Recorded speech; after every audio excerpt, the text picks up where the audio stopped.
Yotox anti-moustique mooy aar mag ak ndaw ci bépp matu-matu yoo am na booy piis ci rido yére ak moustiquaire ak booy diw ci yaram. Val d'Afrique moo leen di may seen journal de la santé. mbokk yi asalaamaaleykum dal leen jàmm ci xibaaru wér-gi-yaram. hôpital régional bi nekk ci Ndar dafa nekk établissement public de santé bu niveau 2 waaye nag ni muy doxee day mi ngi mel ni niveau 3 li ko waral moo di lëkkaloo bi mu am ak université Gaston Berger bu Ndar jaarale ko ci UFR bu santé. bari na ay professeur ay jàngalekat yi gëstukat ak i étudiants en médecine yoo xamee ni sii kat dañuy yëngatu ak liggéey ci biir hôpital boobu nga xam ne si ëmb na 20 fukki service ak juróom ak i spécialité yooyu kàddu la ñu nungoo ci directeur bi di docteur El Hadji Sader Top moom nag am na daanaka ay mébét yu yaatu ci hôpital bi ñu déglu ko ak Yves Tendeng.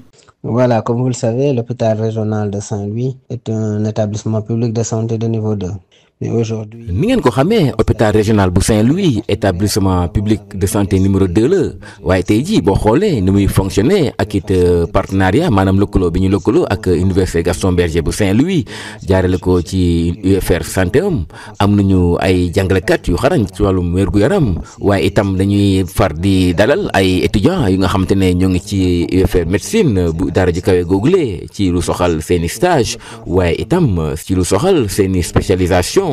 ba tax na daal boo xoolee ni ñuy fonctionner mën nañu wax ne daal hôpital régional bu Saint-Louis établissement de santé niveau 3 la te it am na lu ëpp 20 fukk ak juróomi services médico-chirurgicaux ak service médico-technique te bokk na ci yooyu les services muy service d'accueil et d'urgence bi nga xamante ne mooy vitrine hôpital bi lee ci lu soxal service chirurgicaux yi am nañu service chirurgie orthopédique waaye itam chirurgie générale ak chirurgie urologique maanaam service d'urologie rax ci dolli service ORL ak service infantile maanaam chirurgie pédiatrique teg si itam service ophtalmologie ak it wàllum neurochirurgie nga xam ne ni spécialité bu raar la ci mim réew te am nañ ko ci hôpital bi lee ci lu soxal nag yeneen service yi am nañu wàllum maternité waaye itam wàllum gynécologie obstétrique bi nga xamante ni service bu transversal la bu weesoo loolu am nañu ci lu soxal service médicaux yi wàllum cardiologie wàllum service néphrologie ci lu jëm ci mbirum pajum hémodialysé yi ak beneen néphrologue bi ngay fekk foofulee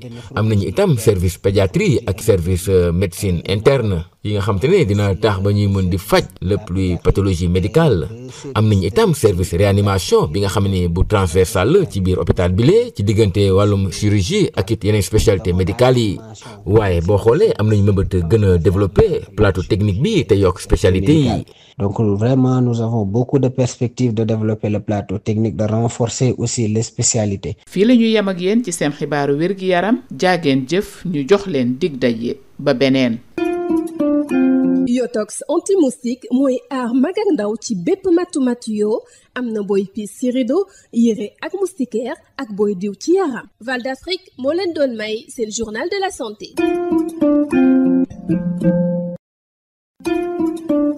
Yotox anti-moustique pour le corps, les vêtements, les rideaux et draps vous protège contre les moustiques chez l'adulte et l'enfant. Val d'Afrique vous offre votre journal de la santé.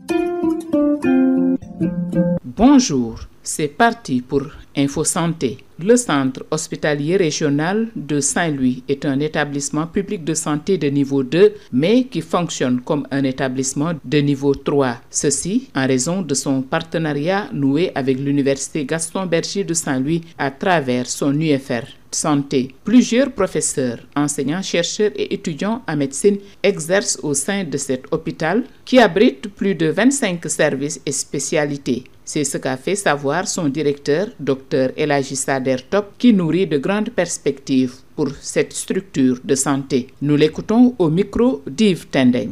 Voilà, comme vous le savez, l'hôpital régional de Saint-Louis est un établissement public de santé de niveau 2.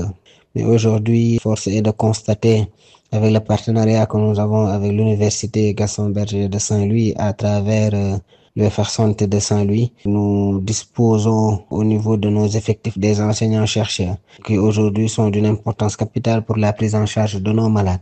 Nous recevons aussi les étudiants en médecine dans le cadre de leur stage et même mieux, donc avec la formation des médecins en spécialisation. Donc tout ceci fait que sur le plan fonctionnement, presque on peut dire que nous fonctionnons comme un EPS de niveau 3. Par rapport aux services, L'hôpital régional de Saint-Louis dispose de plus de 25 services médicaux, chirurgicaux et médico-techniques. Et parmi ces services, nous avons le service d'accueil des urgences, qui est aujourd'hui la vitrine de l'hôpital. Donc pour les services chirurgicaux, nous avons la chirurgie orthopédique, nous avons la chirurgie générale, nous avons la chirurgie urologique, c'est-à-dire le service d'urologie. Nous avons l'ORL, donc le service d'ORL. Nous avons la chirurgie infantile, c'est-à-dire la chirurgie pédiatrique. Nous avons l'ophtalmologie. Nous avons aussi la neurochirurgie, qui est, je peux dire, une spécialité aussi assez rare dont dispose l'hôpital régional de Saint-Louis. Donc, par rapport à nos services, nous avons aussi la maternité, la gynécologie obstétrique, qui est un service transversal. Donc, voilà. En dehors de ça, pour les services médicaux, donc nous avons la cardiologie. Nous avons aussi le service de néphrologie, dialyse, néphrologie, hémodialyse, avec un néphrologue. Nous avons aussi le service de la pédiatrie et deux services de médecine interne qui aujourd'hui nous permettent d'hospitaliser tout ce qui est pathologie médicale. Nous avons la réanimation, qui est aussi un service transversal entre la chirurgie et les spécialités médicales. Donc vraiment, nous avons beaucoup de perspectives de développer le plateau technique, de renforcer aussi les spécialités. Info Santé, c'est fini. Merci de nous avoir suivis. Nous vous donnons rendez-vous pour un nouveau numéro. Yotox anti-moustique pour le corps, les vêtements, les rideaux et draps vous protège contre les moustiques chez l'adulte et l'enfant. Val d'Afrique vous a offert votre journal de la santé.